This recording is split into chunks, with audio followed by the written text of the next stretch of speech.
New Year's Eve was great for a lot of people. For me, I'm just thankful I'm here, able to tell you this story, because it's about the worst New Year's Eve of my life. It was supposed to be just another normal night.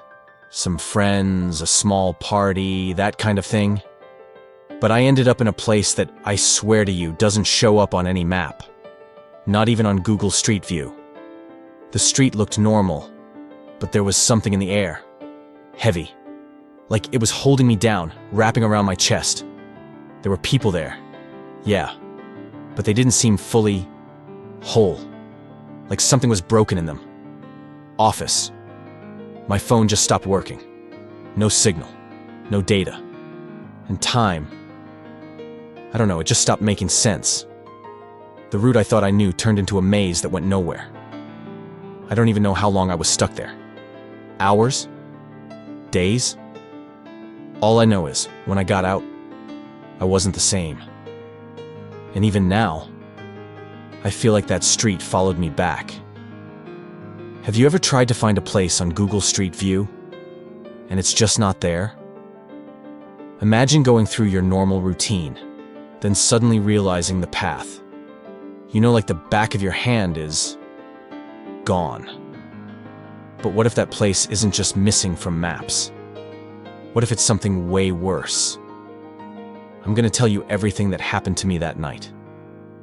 On a street no one should ever walk down. Stick with me, because this story might mess with your head, and maybe even change the way you look at the world around you.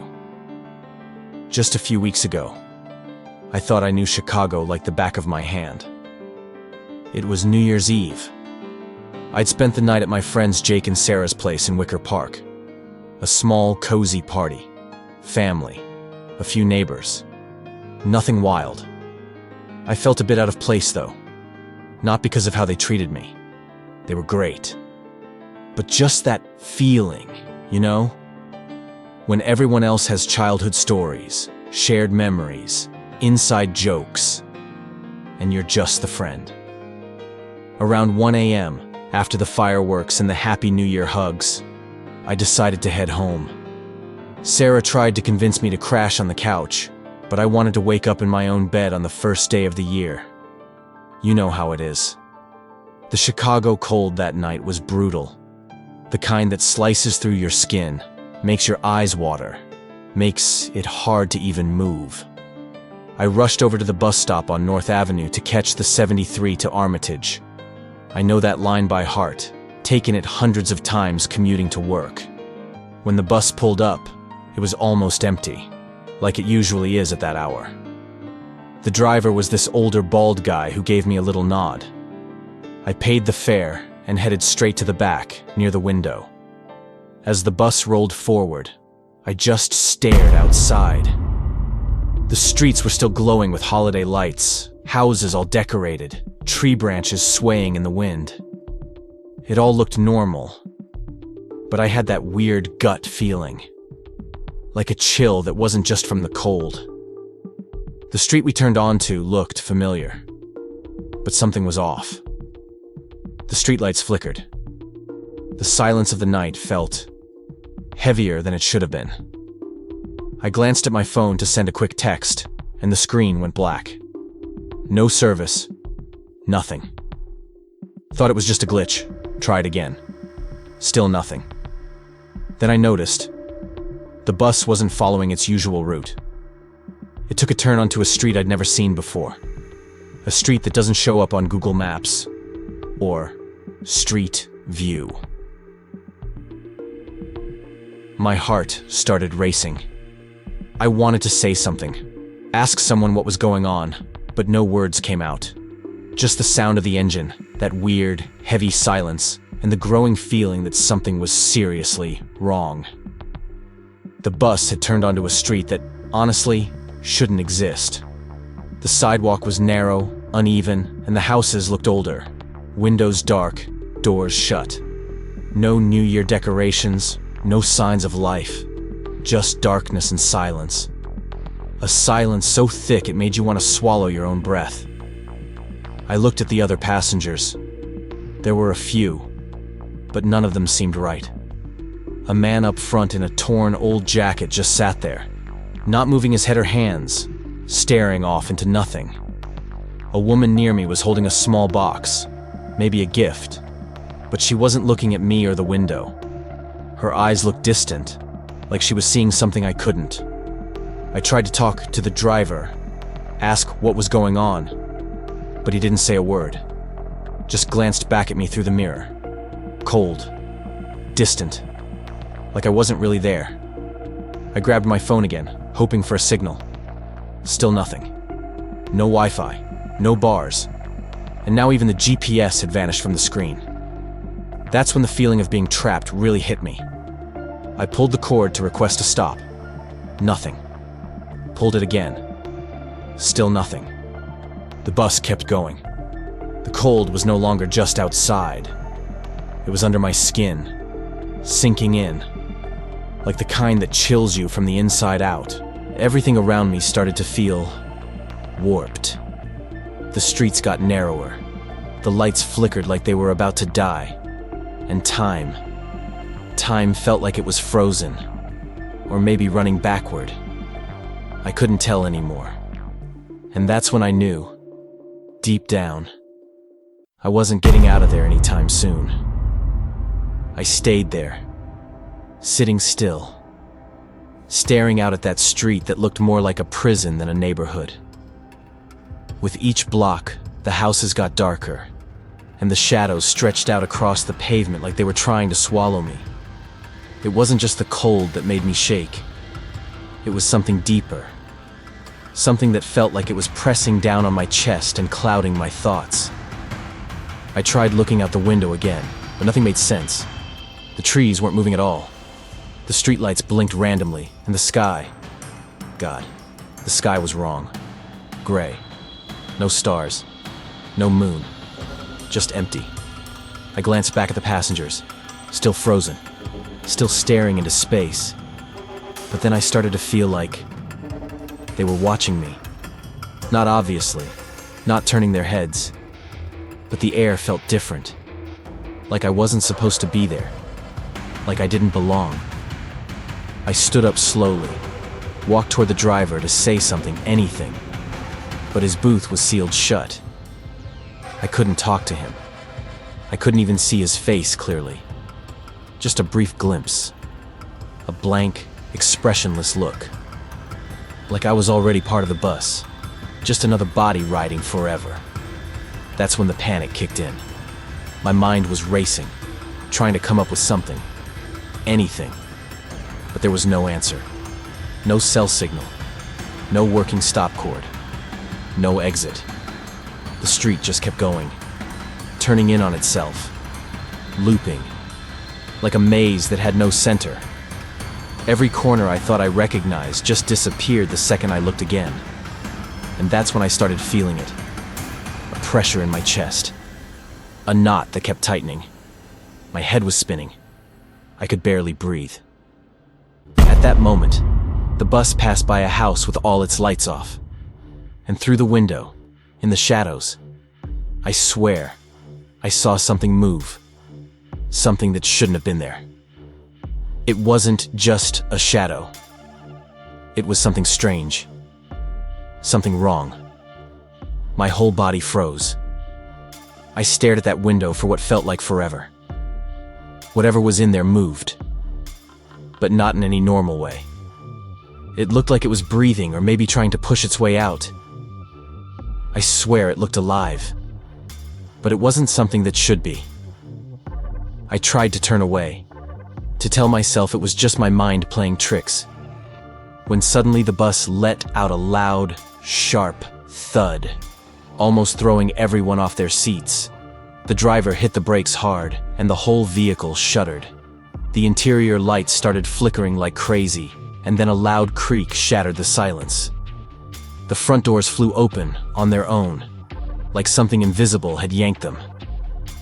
Nobody said a word, but I knew what I had to do. I got up slowly, my heart pounding in my chest, and stepped toward the exit. I looked back at the passengers. Not one of them moved. Not one turned their head. It was like I was the only living person on that bus. I stepped outside, the freezing night air slamming into my skin, mixed with a strange smell I couldn't place.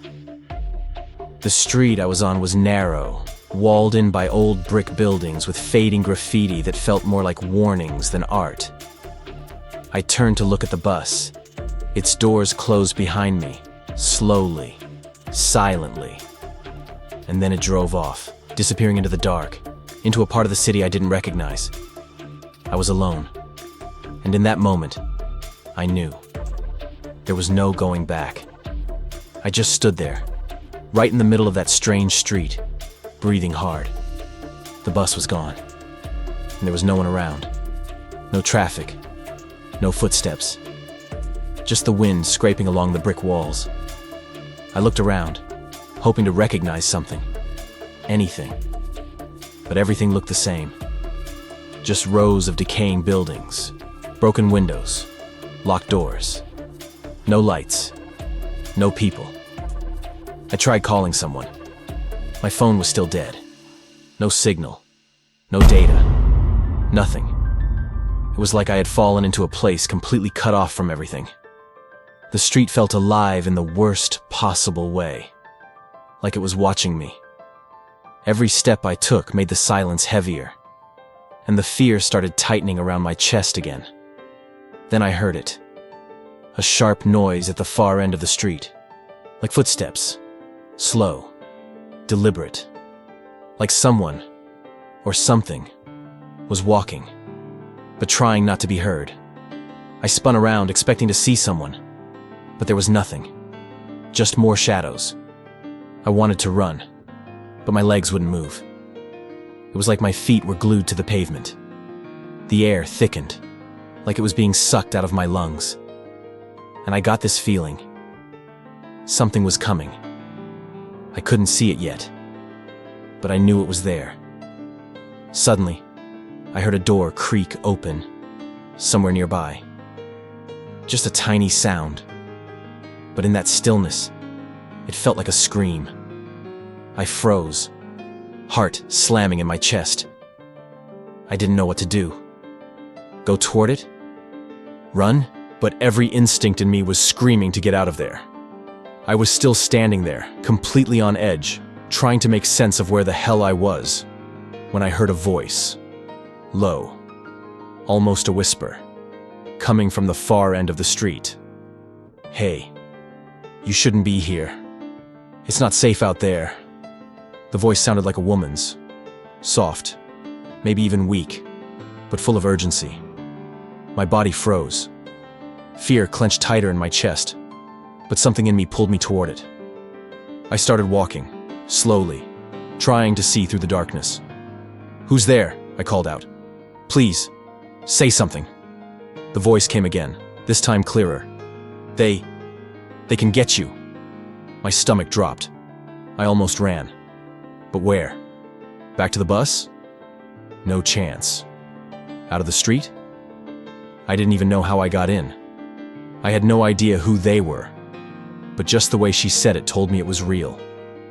Whatever it was real, and it was close. I thought about hiding inside one of the houses, but that idea scared me just as much. The people I'd seen around here, they weren't normal. Friendly?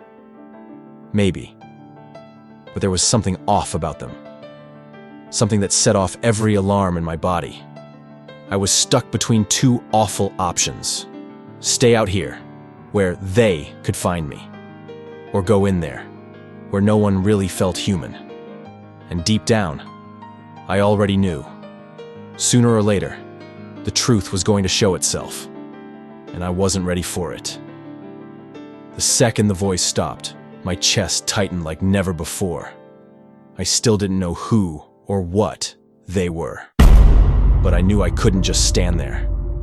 I started walking fast, then running. Every step made my heart pound harder. My breathing turned into gasps. Cold sweat poured down my back. I glanced behind me. Nothing but shadows. But I knew something was there, following me. The walls, the buildings, The whole place seemed to be folding in. The shadows stretched, and the heavy silence turned into whispers I couldn't quite make out. I tried ducking into a doorway that was slightly open.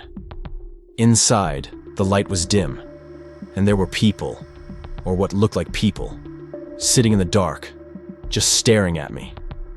I wanted to scream, ask for help, but my voice caught in my throat. They stared at me like I didn't belong there, like I was the threat. And I knew, if I stayed, I'd become just like them, another part of this place. So I ran again. No direction, no plan. The street warped with every turn. I couldn't retrace anything. It all shifted around me. The fear turned into pure panic when I heard footsteps behind me. I couldn't stop, couldn't look. I just ran and prayed that somehow I'd find a way out of this place that wasn't supposed to exist. I couldn't keep running. My legs were shaking. My chest was burning. My head felt like it would explode. But I couldn't stop. I could feel them getting closer. With every step, they were almost touching me. Then I heard it. A snap behind me. Sharp, like nails dragging across a brick wall. I whipped my head around, and for a split second, I saw something. A tall, uneven shape, moving between the houses. Was it human? I don't think so. Its arms were too long. Its head drooped to one side like it was too heavy for its neck. Its skin shimmered weirdly, like metal, but not quite. I froze. Everything felt like it slowed down, but fear shoved me forward. I jumped to the side, barely staying on my feet on the cracked pavement. They started to appear. Other shadows, twisted forms, crawling and dragging themselves through the street like they were made of parts that didn't match. I tried to scream. Nothing came out. They were coming. And that street, whatever it was ready to swallow me whole. One last burst of panic sent me lunging toward a door that stood open. I shoved it hard and tumbled inside. It was dark. The air was thick with mold and metal. Behind me, I heard slow, dragging footsteps and a raspy voice whispering my name. "You can't run." I curled up in a corner, holding my breath, feeling them getting closer. Closer with every second. And there, in the dark, I realized it wasn't just the street holding me. It was something much worse. They didn't just want to catch me. They wanted me to stay. Forever. Just when I thought I was going to pass out from fear, the door behind me flew open. A cold, bony hand grabbed my arm and yanked me inside. "Get in, damn it! You trying to die out there?" The voice was rough, like it had been scraped across broken glass. The place was pitch black, lit only by a tiny candle on an old table. The smell was awful. Something between rusted iron and rotting meat. The guy who pulled me in was wearing a long coat, but his arms, one was thin, dried out, almost skeletal. The other looked like it belonged to someone else. Darker skin, fresher, younger, like it had been sewn on. He shoved me down into a corner, near a moldy wall. "You're new. Still whole." God damn it, I tried to speak, but my mouth was dry. All that came out was a rasp. Where am I?" He stared at me. "You seriously don't know the name yet?" I shook my head. Then he said it, barely above a whisper. "Zarathiel." The moment he said it, I felt this wave of cold wash over me. Like the air itself got darker. "They can smell that you're still whole," he said. "They know. And they're coming." "Who?" I asked, though I already felt like I didn't want the answer. He looked at me. Part pity, part frustration. "The ones outside. The ones made of pieces. They collect. They swap. When something rots, they find a new part. Sometimes they take you whole, but only if you've already drunk the oil. That oil. It makes your flesh accept. You get it? I didn't. I didn't drink anything, I said. Then run. You still have a shot. But don't let them surround you. Before I could react, he looked out the window and cursed. Shit. They've already picked up your scent. Outside, I heard slow, uneven footsteps. Dragging. Disjointed. Like something walking on legs that didn't quite belong together. He shoved me toward the back of the house. Go out the back. There's a gate. Just run until you see something. Anything. Don't look back. What about you? I asked, shaking. I'm already broken. They don't want what's left of me. So I ran. The backyard was tight, filled with wet leaves and garbage. There was a hole in the back fence. I crawled through and fell into an even darker alley. And then, I saw it. One of them. Standing at the alley's exit, lit only by a flickering street lamp, was a tall, thin figure sewn together from pieces of different people. Its face. Half of it was an old man. The other half? I don't know. Smooth skin, no eyes, just hollow pits. Its arms were long, one ending in a child's hand, the other in massive adult fingers. It spoke, but its mouth didn't move. The voice echoed inside my skull. You're still whole. Come. I screamed. I ran as fast as my body could take me. Behind me, the sounds got louder. Clumsy footsteps, scraping claws, wet breathing. The houses around me twisted. The ground shook. The street bent around me, corner after corner, like the place itself didn't want me to escape. And then I saw it. At the end of a narrow alley that shouldn't even exist. A crack in a wall. Small. Deep. Lit by the faintest pale light. I sprinted toward it with every last ounce of strength. One of them tried to grab me. I felt its fingers brush my jacket, but I dove forward. I squeezed through the crack. And then, I woke up, lying on a bench, in the middle of downtown Chicago. I was filthy. No shoes. Scratches all over my body. My phone was gone. So was my backpack. But in my hand, there was a piece of fabric. Dirty. Stitched. And on it, a button. A shirt button I swear belonged to the guy who pulled me into that house. Since that night, I've been waking up in the middle of the night to a whisper. You're still whole. For now. And sometimes, when I'm walking down the street, I swear I see one of them. Standing at the corner. Watching. It's been 3 weeks since that night. Since I ended up on that street, I still can't find on any map. I tried to go back. I went all over Wicker Park, walked up and down North Avenue, Armitage, even streets I'd never been on before. But that street, it's gone. Or maybe it only shows up when it wants to. I told Sarah and Jake everything. They thought I had a mental breakdown. I went to the hospital, got checked out. No drugs, no neurological issues. But I know what I saw.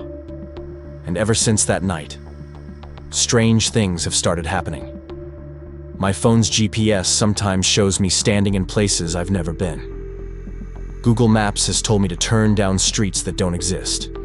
And once, while riding the bus, half asleep, I swear I recognized the driver. Same guy. Bald. Empty stare. But he didn't acknowledge me. Or maybe he just pretended not to. I don't know what's coincidence anymore, and what's a warning. All I know is, some nights, I wake up drenched in sweat, with the overwhelming feeling that someone's standing in my bedroom doorway. Just staring, waiting. And every time I close my eyes, I hear that same voice. You're still whole. For now. If you made it this far, tell me. Have you ever walked down a street that just felt wrong? Have you ever tried to find a place, and it just wasn't there? Drop a comment. I need to know I'm not the only one. Because honestly, I don't think Zarathiel ever let me leave. I think it just gave me time. And next time, I don't think I'll come back whole.